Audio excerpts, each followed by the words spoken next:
Dubai news में आप तमाम लोगों को वेलकम करते हैं। दुबई जाने वाले जितने भी पाकिस्तानी हैं, इंडियन हैं, बांग्लादेशी हैं, किसी और मुल्क से ताल्लुक़ रखते हैं, दुबई का सफ़र करने वाले हैं, तो उन तमाम लोगों के लिए एक बहुत ही बड़ी अपडेट जो है वो आई है। आप तमाम लोगों को एयरपोर्ट पर रोक लिया जाएगा, नहीं तो आपको एयरपोर्ट से ही वापस भेज दिया जाएगा।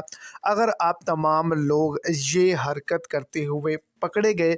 आप तमाम लोगों के लिए नया कानून आ चुका है, नई शराइत का ऐलान किया गया है। तो वीडियो को तफसीलात को जानने के लिए वीडियो को एंड तक देखें, और अगर इस चैनल पर आप फर्स्ट टाइम आए तो लाजमी से चैनल को सब्सक्राइब कर दें और साथ में दिखे बेल आइकन प्रेस करें, ऑल पे सेलेक्ट कर लें, ताकि यूएई के रिलेटेड, दुबई के रिलेटेड या किसी भी रियासत के रिलेटेड जो छोटी बड़ी अपडेट्स हों वो आप तक आसानी हो चल पहुँच के सपोर्ट के तौर पर वीडियो को लाइक करके अपने दोस्तों तक इसको ज़्यादा से ज़्यादा शेयर करें।